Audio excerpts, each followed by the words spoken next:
கருத்துடைய பரிசுத்த மகிழ்ந்த அடிமை தேவன் கடந்த 2 மாதங்களை பார்த்து இந்த 3ஆம் மாதம் முதல் நாள் தேவசொல் பிரவேசிக்க தேவனை இறக்கம் பாராட்டினார். தேவன் அறிவித்த ஒரு வார்த்தை வாசித்து கடன் சொல்வோம். சங்கீதம் 92ஆம் அதிகாரம் 12ஆம் வசனம்.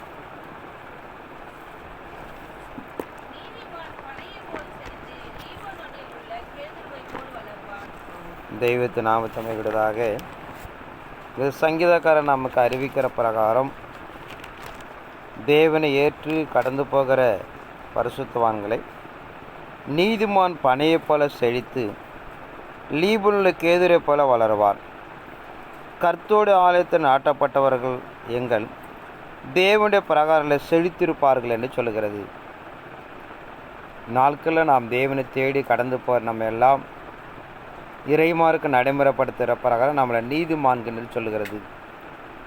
வேதத்தில் ஒரு சில வார்த்தைகளை நான் தியானம் செய்து நீதிமான்கள் என்றால் யார், அவர்கள் குறித்து வேதம் நமக்கு என்ன நடைமுறைப்படுத்துகிறது என்கிற ஒரு சில அறிமுகத்தை நாம் நடைமுறைப்படுத்தி இங்கே சொல்லப்படுகிற நீதிமான்கள் பனையை போல. நம்ம தேசத்தில் காணப்படுகிற பனை மரத்தோட தன்மை வேறு. இங்கே சொல்லப்படுகிற பனை மரம் பார்த்தீங்கன்னா எருசலேமில் நீங்கள் எடுத்துக்கொண்டீங்கன்னா அங்கே எதை பனைமரமாக சொல்லலான்னு பார்த்தீங்கன்னா பேரீச்ச மரத்தை தான் பனைமரம்னு சொல்லுவாங்க. நல்ல இனிப்பையும் ஸ்ட்ராங்கான ஒரு பழங்களை கொடுக்கக்கூடிய பேரீச்சம் பழத்தை தான் நாம் எருசலேமில் பனைமரம் என்று சொல்வார்கள். நம்ம தேசத்தில் சொல்லுகிற பனைமரத்தை எடுத்துக்கொண்டு பார்த்தீங்கன்னா பனைமரத்துக்கு என்பது ஒரு பெரிய சிறப்பு அம்சம் இருக்குது. எல்லா மரத்தை விட பொதுவாக பார்த்தீங்கன்னா நல்ல ஸ்ட்ராங்காக நிற்கக்கூடிய ஒரு மரம். அதோடைய மரம் வீடு கட்டுவதற்கு பயன்படுத்தலாம். அட மேலே இருக்கிற மட்டைகள் வீடு மேய்வதற்கு அப்படியாக பயன்படுத்துவார்கள். அது கொடுக்கிற பார்த்திங்கன்னா நம்முடைய காய்கள் கோடை காலத்தில் வளர்ச்சி, அதாவது ரொம்ப வறட்சியான காலத்தில் மனிதனுக்கு அப்படியே குளிரூட்டக்கூடியதாக காணப்படுகிறது. ஆனால் நம்ம தேசத்தில் எடுத்துக்கொண்டிங்கன்னா அந்த பனைமரம் என்பது எல்லாத்துக்கும் பலன். அடிமரத்திலிருந்து நீங்கள் நுனிமரம் வரைக்கும் மனிதனுக்கு பயனுள்ளது. அதே போல் நம்ம இறைமார்க்கம் எதிர்பார்க்கிற ஒரு நீதிமான் என்பது அவனோட வாழ்க்கை துவக்கத்திலிருந்து முடிவு வரைக்கும் பார்த்திங்கன்னா ஒரு புரோஜனமான ஒரு வாழ்க்கையை ஒப்பிடுவதாக நான் பார்க்குறோம். நீங்கள் பனைமரத்தை பல இடங்களில் பண்ணுவாங்க. பொதுவாக ரொம்ப வறட்சியான இடத்துல தான் அதை பயன்படுத்துவார்கள். அதை முளைக்க வைத்தா முளைக்கும். 1. 2வது பார்த்தீங்கன்னா நீங்கள் நீர்க்கால் ஓரம் வாய்க்காங்கார ஓரத்தை நட்டிருப்பாங்க. ஏன்னா வாய்க்காங்கார இப்படியே அந்த கரை இடிஞ்சு போவதற்கு இல்லை ஆற்று வாய்க்கால் நிறைய தண்ணி வரும்போது அது அந்த வாய்க்கால் வீணாக போகாத அளவுக்கு நடுவாங்க. 3வது நீங்கள் பார்த்தீங்கன்னா கடலுக்கரை ஓரத்தில் நட்டிருப்பாங்க. அலைகள் உள்ளே வராத அளவுக்கு, அலைகளை தடுத்து அது தேசத்துக்குள்ளே வராத அளவுக்கு அதை பயன்படுத்துவார்கள். இப்படிப்பட்ட அந்த மரம் என்பது பார்த்திங்கன்னா கடல் அலைகள் உள்ளே வராத அளவுக்கும் ஒரு வறட்சியான இடத்துல அது வளரக்கூடியதும், வாய்க்காங்கால ஓரத்தில் அப்படியாக அந்த வாய்க்காக வீணாகாத அளவுக்கு அதை நடுவார்கள். இப்படிப்பட்ட நிலைகளுக்குள்ளாக அந்த பனை மரத்தோட தன்மையை பார்க்குறோம்.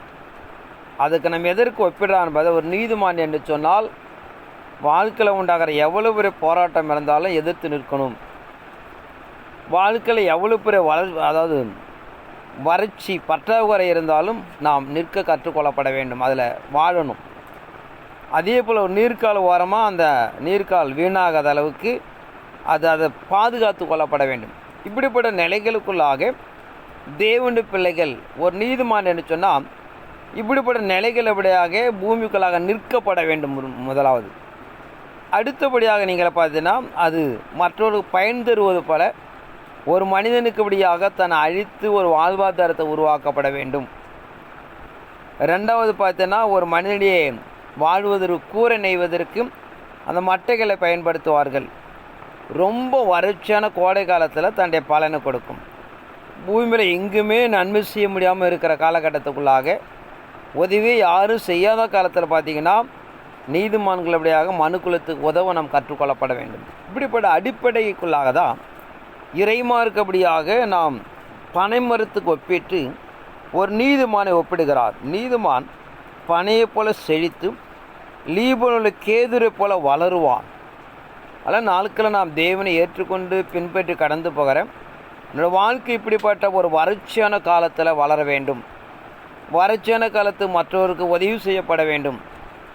அது மாத்திரம் இல்லாமல் இப்படிப்பட்ட ஒரு 2-3 சம்பவத்தை நான் பார்த்த பிரகாரம் என்னோடய வாழ்க்கை ஒரு நீதிமான் என்பது அடைய வேண்டும் என்று இறைமார்க்கம் சொல்லுகிறது. அதேபோல் நீதி என்பது என்ன, நீதி எதை நடைமுறைப்படுத்துங்கிற ஒரு சில ஒவ்வொரு காலத்துக்கும் மாறுகிறது.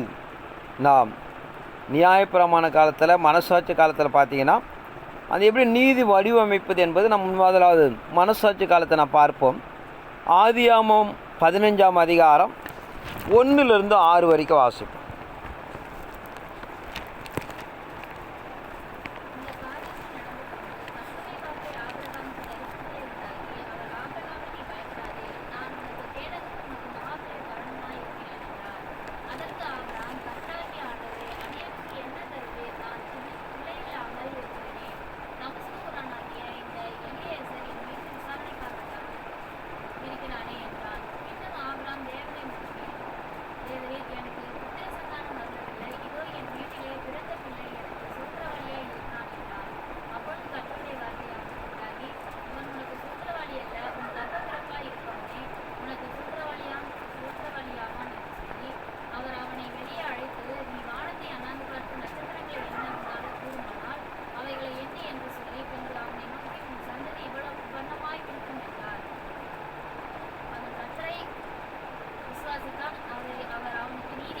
இந்த காரியங்கள் நடந்த பின்பு கர்த்தருடைய வார்த்தை ஆபிரகாம் தரிசனத்தில் உண்டாகி, அவர் ஆபிரகாமினை பயப்படாதன, உனக்கு கேடகமும் உனக்கு மகா பெரிய பலமாயிருப்பேன். அதற்கு ஆபிரகாம், கர்த்தராகிய ஆண்டவரே, அடியனுக்கு என்ன தருவீர்? நான் பிள்ளையெல்லாம் இருக்கிறேன். தமஸ்குவரன் ஆகிய இந்த எலியேசர் என் வீட்டு விசாரணைக்காரனாக இருக்கிறானே என்றான். பின் ஆபிரகாம், தேவரீர் எனக்கு புத்திர சொந்தன அருளவில்லை, இதை என் வீட்டில் பிறந்த பிள்ளை எனக்கு சுதந்திரவாளி இருக்கிறான் என்றான். அப்போது கர்த்தருடைய வார்த்தை அவனுக்கு உண்டாகி, இவன் உன் சுதந்திரவாளி அல்ல, உன் கற்பை பிறப்பாக இருப்பின உனக்கு சுதந்திரவாளி இருப்பான் என்று சொல்லி அவர் அவனை நோக்கி அழைத்து, நீ வானத்தை அண்ணாந்து பார், நட்சத்திரங்களை உன்னை எண்ணக்கூடுமானால் அவள் எண்ணு என்று சொல்லி பின்பு அவனை நோக்கி, உன் சந்ததி இவனமாக இருக்கும் என்றார். அவனுக்கு ஒரு பெரிய எதிர்பார்ப்பு, வாழ்க்கையில் ஒரு பெரிய பற்றாக்குறை. ஒரு குழந்தை கிடைச்சா போதும் என்று அவன் எண்ணுகிறான். நான் தேவன் அவனுக்கு கொடுக்குற வாக்கு என்னான்னு பார்த்தீங்கன்னா, இந்த வானத்தை அண்ணாந்து பார், இந்த நட்சத்திரங்களை எண்ணக்கூடுமான எண்ணு, இவனமாக அவன் சந்ததி ஆசீர்வதிக்கப்படும் என்று தேவன் சொல்லுகிறார். அவன் விசுவாசித்தான், அது நீதியாக எண்ணப்பட்டது. மனசாட்சி காலத்தில் நீதி என்பது என்னான்னு பார்த்தீங்கன்னா, நம்பக்கூடியதாக இருக்கலாம், நம்பக்கூடாதாக இருக்கலாம். அந்த வார்த்தையை விசுவாசிப்பதே நீதி. இப்படிப்பட்ட இறைமார்க்கம், இப்போ நம்ம ஒருவேளை சாப்பாட்டு கூட வழி இல்லாமல் இருக்கிறோம், வறுமையில் இருக்கிறோம், அங்கேருந்து ஒரு தேவதூதர் வந்து உனக்கு ஒரு 100 கோடி ரூபா பணம் கொடுப்பேன்னு சொல்கிறார். நம்ம எப்படி யோசிப்போம், இதெல்லாம் நடக்கிற காரியமா அப்படின்னு யோசிப்போம். ஆனால் இறைமார்க்கம் எதை நம்பக்கூடாத ஒரு விஷயமோ அதை தெய்வ சமூகத்தில் விசுவாசிப்பதே நீதி. அல்ல, மனசாட்சி காலத்தில் சொல்லப்படுற நீதி என்பது மனிதன் நம்ப முடியாமல், ஏற்றுக்கொள்ள முடியாமல் ஒரு காரியத்தை தேவன் அறிவிக்கப்படும் போது அதை நம்புகிற ஒரு வாழ்க்கை தான் நீதி. அதனால் நம்ம வாழ்க்கையில் புரிந்து கொள்ளப்பட வேண்டும். நம்முடைய எவ்வளோதோ தேவைகள் பற்றாக்குறை இல்லாமல் இருக்கிறோம், நான் ஓடிக்கொண்டு இருக்கிறோம். நாம் அவர் சொல்லுகிற இவன் ஒரே ஒரு குழந்தை தான் கேட்குறான். ஆனால் தேவன் சொந்த வானத்து நட்சத்திரம் உன்னால் எண்ணக்கூடுமான எண்ணு, இவனமாக உன்னை ஆசீர்வதிப்பேன்னு சொல்லுகிறார். அவன் அப்படியே ஏற்றுக்கொள்கிறான், அதே அவனுக்கு நீதியாக எண்ணப்பட்டது. இப்போ மனசாட்சி காலத்தில் சொல்லப்படுற நீதி என்பது என்னன்னு பார்த்தீங்கன்னா, நம்ப முடியாத இருக்கிற ஒரு காரியத்தை, ஏற்றுக்கொள்ள முடியாமல் இருக்கிற ஒரு காரியத்தை, நடைமுறைப்படுத்த முடியாமல் வாழ்க்கைக்கான ஒரு காரியத்தை தேவன் அறிவிக்கப்படும் போது அதை நம்புவதே நீதி என்று சொல்கிறது. நியாயப்பிரமாண காலத்தில் பார்க்கிறோம். எசேக்கியேல் தீர்க்கதரிசி 12ஆம் அதிகாரம் 5 - 9 வரைக்கும் வாசிப்போம்.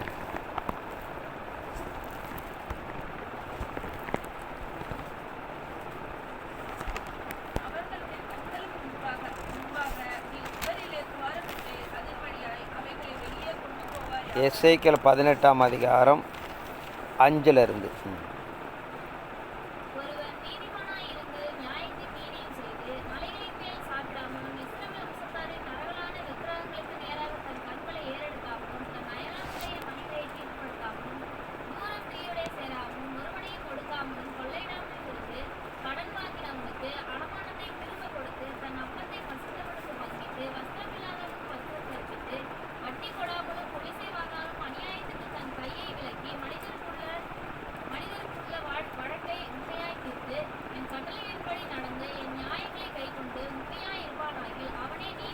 இங்கே நியாயப்பிரமாண காலத்தில் பார்க்கிறோம், மோசேயுடைய நாட்களிலிருந்து காணப்பட நாட்களை நான் நியாயப்பிரமாண மல்லிகா தீர்க்கதரிசி சொல்கிறோம்.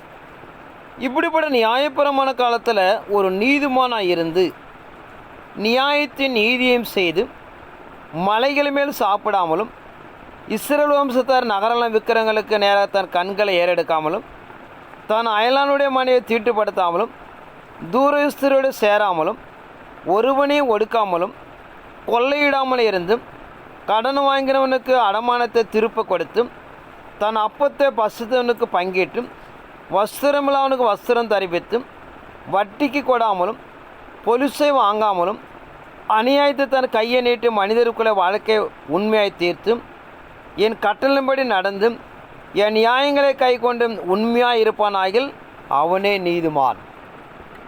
அங்கே சொல்லப்படுகிற சம்பவம் நான் பார்த்தீங்கன்னா, தேவனுடைய வார்த்தையை நம்புவது. நியாயப்பிரமாண காலத்தில் கர்த்தருடைய வார்த்தையை கை கொள்ளுவது. இந்த ஒவ்வொன்றுக்கும் வித்தியாசத்தை புரிந்து கொள்ளப்பட வேண்டும். மனசாட்சி காலத்தில் கடவுளுடைய வார்த்தை சொல்லப்படும் போது அது நம்புவதற்ற ஒரு நிலையாக இருந்தாலும் அதை நம்புவதே நீதி. நியாயப்பிரமாண காலத்தில் இங்கே சொல்லப்பட்டிருக்க சத்தியத்தை கை கொண்டாதான் நீதிமான். மூன்றாவதாக கடைசி கால புதிய ஏற்பாடு கால மனசாட்சி காலத்தில் இறைமார்க்க யாரை நீதிமான் என்று சொல்கிறது?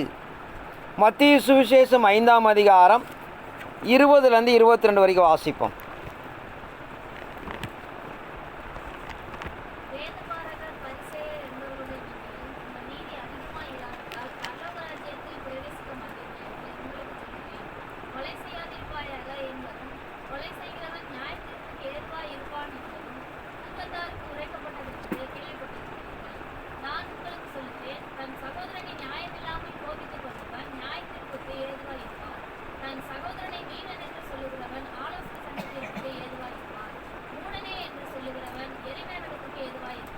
வேதப்பிரகார பரிசேயர் என்படைய நீதியிலும் உங்கள் நீதி அதிகமாயிராவிட்டால் பரலோகராஜ்யத்தில் பிரவேசிக்க மாட்டேன் என்று உங்களுக்கு சொல்லுகிறேன். இந்த கடைசி காலத்தில் காண வர தேவ சந்ததி தேவனுடைய வருகையும் பரலோகராஜ்யத்தையும் எதிர்பார்த்து கொண்டிருக்கிறோம்.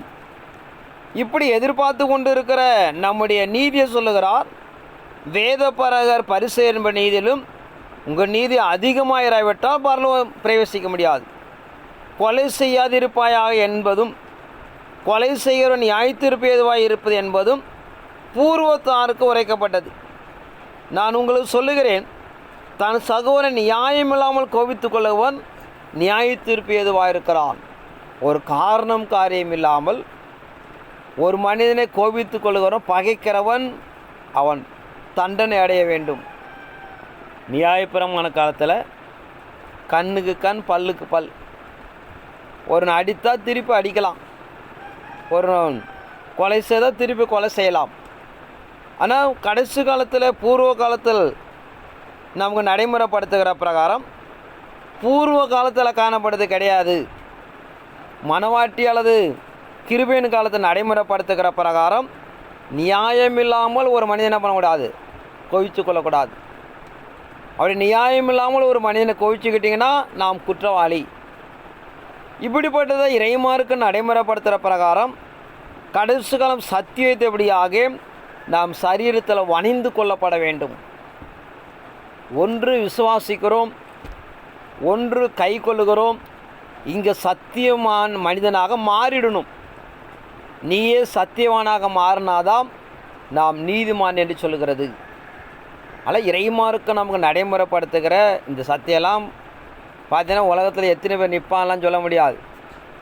கிறிஸ்துவத்தில் எப்படியாக பிரமாணம் என்ன, சத்தியம் என்ன, சட்டத்திட்டம் என்ன, இன்றைக்கி ஓடிக்கொண்டிரு கிறிஸ்துவ மண்டலங்கள். சபைக்கு போகலாமல், டிவிக்கு முன்னாடி உட்காந்துக்கலாமல், திருவந்து எடுக்கலாமெல்லாம் இன்றைக்கி பேசிகிட்டு இருக்கான் டிவியில். இறைமார்க்கம் சொல்லுகிற பிரகாரம் ஒரு காரியங்களை நியாயமில்லாமல் கோவித்துக்கிட்டால் அவன் ஆக்கினிக்கு தீர்க்கப்படுவான். அதில் இறைமார்க்கத்துக்குள்ள தெய்வ சமூகத்துக்குள்ளாக இன்றைக்கி பிரசங்கித்து கொண்டு இருக்க பிரசங்கெல்லாம் ஒருத்தன்னு நிற்க முடியாது வசனத்துக்கெல்லாம். ஏன்னா இறைமார்க்கம் அப்படி சொல்லுகிறது. ஒரு மனிதனை காரணம் காரியம் இல்லாமல் அவன் பகைத்தால் அவன் குற்றவாளி என்று சொல்லுகிறது. ஆனால் நீ போய் அடிக்கலாம் தேவையில்லை. இங்கே உக்காந்துட்டு அவன் சரியில்லைன்னு சொன்னாவே அவன் சரியாக இருந்தால் நீ குற்றவாளி.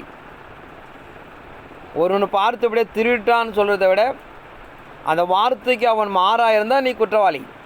ஆனால் இறைமார்க்கம் சொல்லுகிற பிரகாரம் ஒரு மனிதனை நியாயமில்லாமல் தீர்ப்பு செய்வது குற்றம்.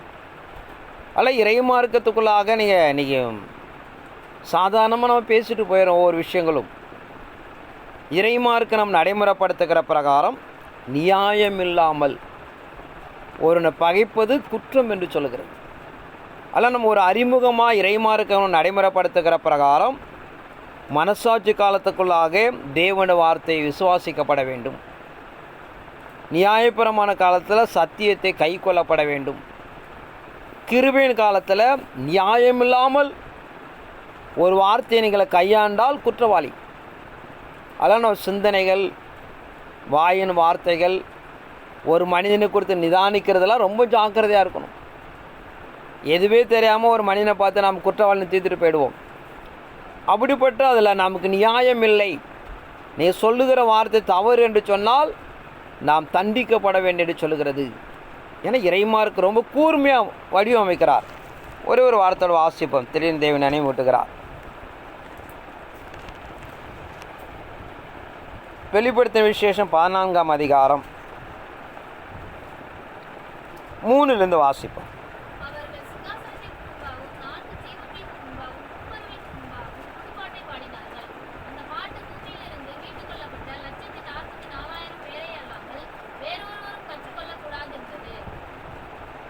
ஆசை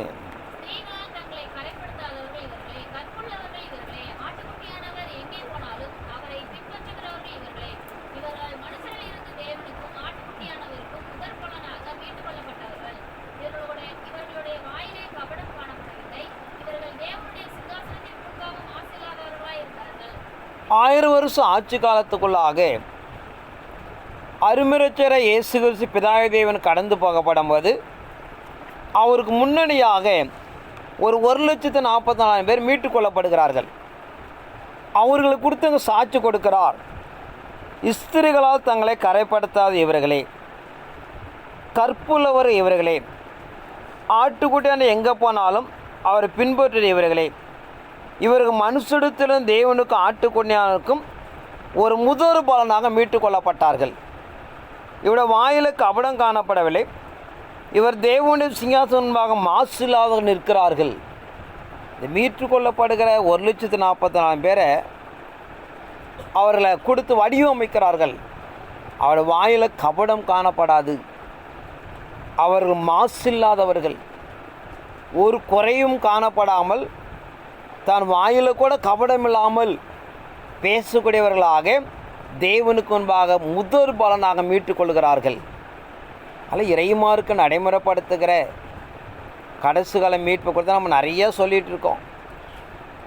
10:1 என்று சொல்லி முற்றும் வடிவமைக்கப்பட்டு ஃபில்ட்ரு பண்ணி யார் நிற்பாலாம் தெரியல. இன்றைக்கும்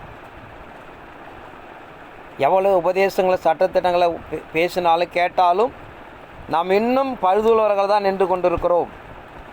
துணிகரமாக தான் பாவம் செஞ்சிட்ருக்கிறோம். தேவனுடைய வார்த்தை அற்பமாக தான் நாம் எண்ணி கொண்டிருக்கிறோம். அதற்கு பயந்து நாளுக்கு நாள் தன்னை புதிதாய் கொள்கிற வழியில் நான் போகிறதே கிடையாது. அதில் இறைமார்க்கு நடைமுறைப்படுத்துகிற பிரகாரம் தேவசனத்தை நம்ம அறிவிக்கிற பிரகாரம் அந்த 1,40,000 பேர் ஒரு வடிவமைக்கிறார். பூமிக்கு ஒரு வாழ்க்கை. அவர்கள் கற்புள்ளவர்கள், ஸ்திரீகளால் தங்களை கரைப்படுத்தாதவர்கள், ஆட்டுக்குட்டியான தேவன் எங்கே செல்கிறார்களோ அவர்கள் கடந்து போகிறார்கள். அவர்கள் மனுஷனிடத்தில் தான் மீட்டுக்கொள்கிறாங்க, ஏதோ தெய்வ தூதர்கள் கிடையாது. இப்படிப்பட்ட அவர்களை தன் வாயில் கபடமில்லாதவர்களும் மாசில்லாதவர்களாக நிற்கிறார்கள் என்று சொல்லப்படுகிறது. இது முதல் கேட்டகரி. ரெண்டாவது கேட்டகரி தான் நம்ம அடுத்த நிலையில் வரோம். ஆனால் இறைமாருக்கு நாம் நடைமுறைப்படுத்துகிற பிரகாரம் தேவர் ஆட்சியம் என்பது, தெய்வ திட்டம் என்பது மிகவும் கூர்மைப்படுத்தப்படுகிறது. சத்திய வசனங்களை நாம் வணிந்து கொள்ளப்பட வேண்டும். சத்திய வசனம் சாட்சிகளாக இருக்கப்பட வேண்டும்.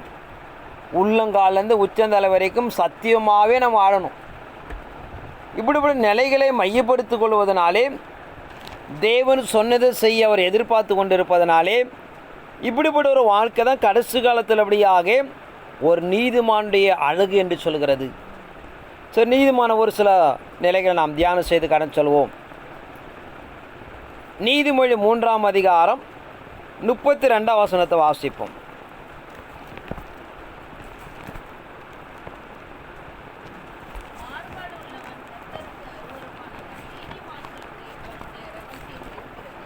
நீதிமானத்தில் என்ன இருக்குன்னு பார்த்தீங்கன்னா, தேவனுடைய ரகசியம் இருக்கிறது. மாறுபாடு உள்ளவன் கர்த்தருக்கு அருவருப்பானவன், நீதிமானுடைய ரகசியம் இருக்கிறது. தேவனுடைய ரகசியம் பரலோகத்தில் பொக்கிஷம் யார்கிட்ட இருக்குன்னு பார்த்தீங்கன்னா, நீதிமான்கிட்ட இருக்கிறது. அதாவது வானத்தில் இருக்கிற தேவாதேவன் பூமிகளை யார்கிட்ட அறிவிக்கிறான்னு பார்த்தீங்கன்னா, நீதிமான்கிட்ட தான் ரகசியம்லாம் வச்சிருக்கிறார். அவர் செய்வது, செய்ய போகிறது, மறைத்திருக்க வேதத்தில் எழுதி கொடுத்தது, வானத்துக்குரிய எல்லா ரகசியங்களும் நீதிமானுக்குள்ளாக தான் வைத்திருக்கிறார். அதனால் யார் நீதிமான்களாக இருக்கிறார்களோ, பூமிக்குரிய வானத்துக்குரிய தேவ சமூகத்தில் காணப்படுற எல்லா நீதியும்படியாக அவனுக்குள்ளாக தங்கியிருக்கிறது. நீதிமொழி 10ஆம் அதிகாரம் 21 வாசிப்போம்.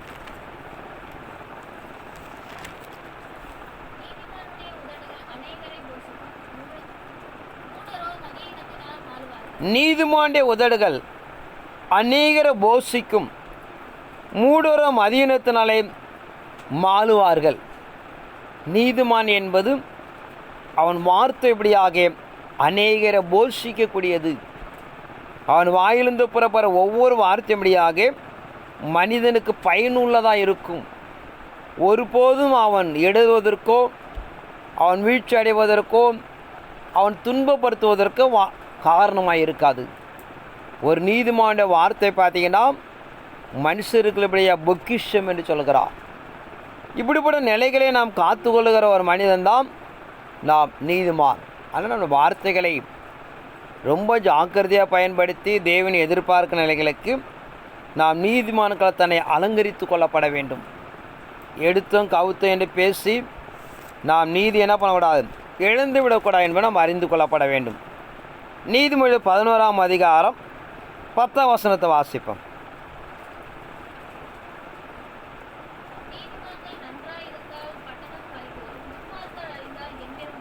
நீதிமான்கள் நன்றாயிருந்தால் பட்டணம் களிக்கும்.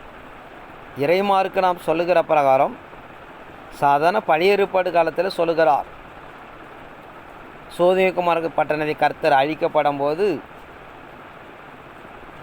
தேவதூதத்தில் ஆபிரகாம் பேசுகிறார், ஆண்டவரே ஒரு 50 நீதிமான் 45 நீதிமான் என்று அப்படியே கொண்டு வருகிறார்.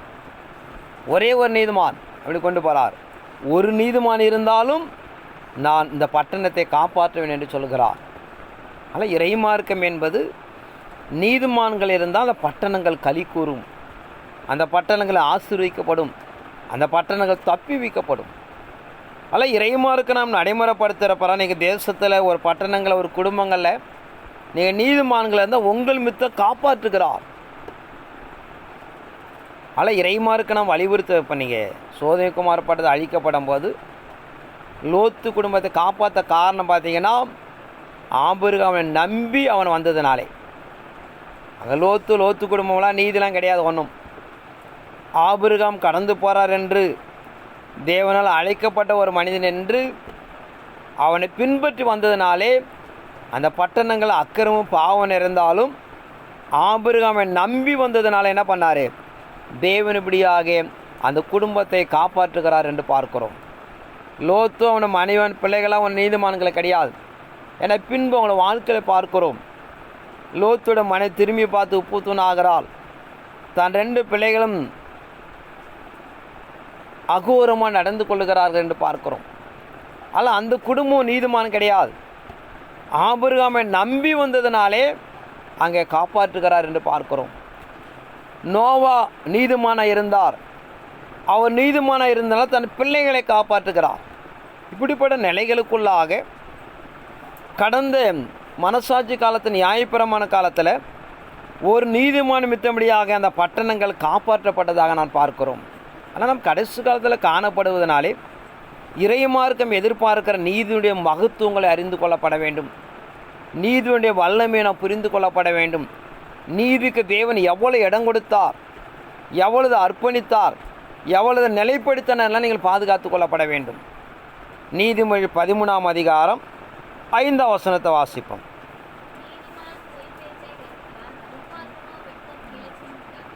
நீதிமான் பொய் பேச்சை வெறுக்கிறான், துன்மார்க்கன் வெட்கமும் இலச்சையும் உண்டாக்குகிறான். ஆனால் இறைமார்க்கம் சொல்லுகிற ஒரு நீதிமான் என்பது பொய்யை வெறுக்கப்பட வேண்டும், பொய்யை கலந்து போடப்பட வேண்டும்.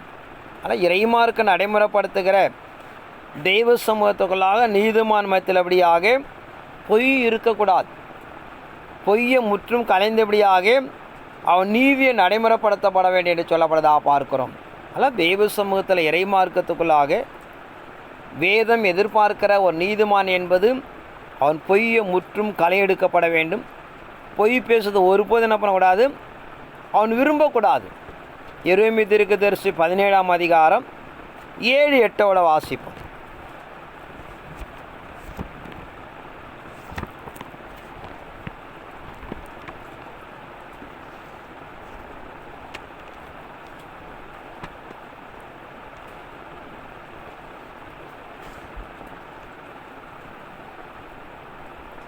எரேமியா 17:7-8.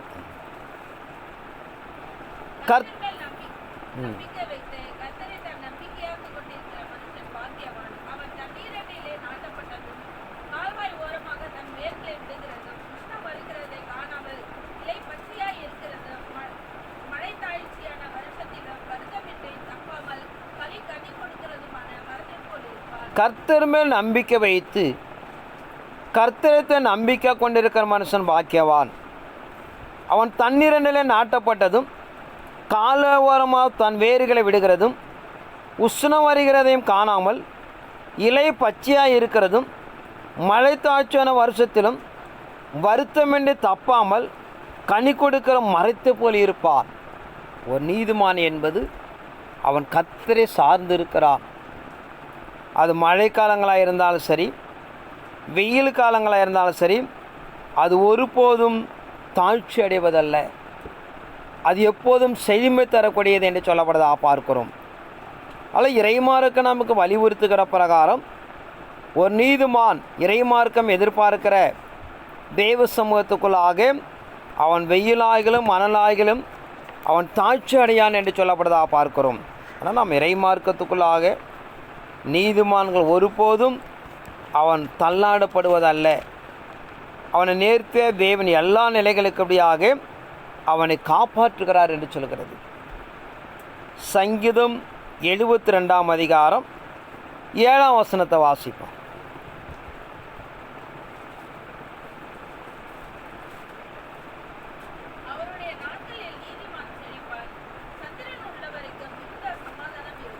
அவருடைய நாட்களில் நீதிமான் செழிப்பான், சந்திரன் உள்ள வரைக்கும் மிகுந்த சமாதானம் இருக்கும். அதாவது தேவனுடைய நாட்களில் தேவன் வெளிப்படுகிற காலத்தில் நீதிமான் செழிப்பான், சந்திரன் உள்ள வரைக்கும் மிகுந்த சமாதானம் இருக்கும் என்று பார்க்கிறோம். அதில் நீதிமான்கள் எப்படியாக சந்திரனுக்கு ஒப்பிடுகிறார். சூரியனுடைய மகிமையை எடுத்து தான் வெளிச்சம் தருவது போல ஒரு நீதிமான் தேவனுடைய கரத்தில் இருக்கிற எல்லா பொக்கிஷங்களையும் பெற்று அவன் பூமிக்குள்ளாக செழித்திருப்பான் என்று சொல்கிறது. ஏன்னா சந்திரனிடத்தில் ஒன்றுமே கிடையாது. சூரியனுடைய மகத்துவத்தை எடுத்து தான் பூமிக்கு பிரகாசிக்கிறது. அதில் பூமியில் இருக்கிற மனிதன் அவனால் ஒன்றும் செய்ய முடியாது. தேவனுடைய மகிமையினாலும் தேவனுடைய பிரசன்னத்தினாலும் என்ன பண்ணுறான்னா அதை அடைந்து அவன் கொடுக்கிறான். ஆனால் நம் கடைசி காலத்தில் காணப்படுகிற இறைமார்க்கு நம்ம நடைமுறைப்படுத்துகிற பிரகாரம் நீதிமான்கள் எப்படியாக பல இடங்களை ஒப்பிடுகிறார். 1 2 அல்ல. நீதிமொழி 24ஆம் அதிகாரம் 16 வசனத்தை வாசிப்போம்.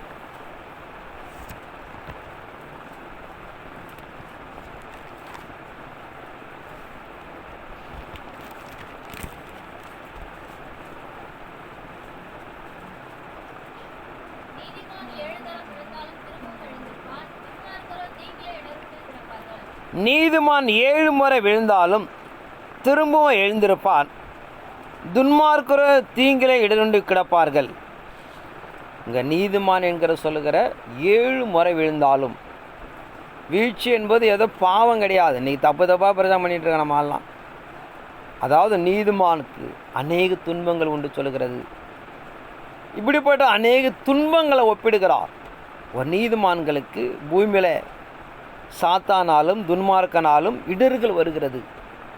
அவன் 7 முறை இடறினாலும் அவன் எழுந்திருப்பான். ஒருபோதும் தான் கொண்டிருக்கிற நம்பிக்கை, தான் வைத்திருக்க இறைவன் மேலே இருக்கிற வைராக்கியம், தான் ஓடுகிற பாதை, எவ்வளவு இடர்கள் 7 முறை இடறி போனாலும் அவன் எழுந்து நிற்பான் என்று சொல்கிறது.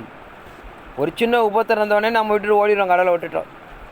ஆனால் நீதிமானுடைய செல்வாக்கு, நீதிமானுடைய எதிர்பார்ப்பு, அவன் 7 முறை விழுந்தாலும் அவன் எழுந்து நிற்பான் என்று சொல்கிறது. எத்தனை போராட்டங்கள், எத்தனை நிந்தனைகள், எத்தனை அவமானங்கள் வந்தாலும் அவன் மீண்டும் தெய்வ சமூகத்தில் நிற்பான் என்று சொல்லுகிறது. அவனை தான் நீதிமான் என்று சொல்கிறது.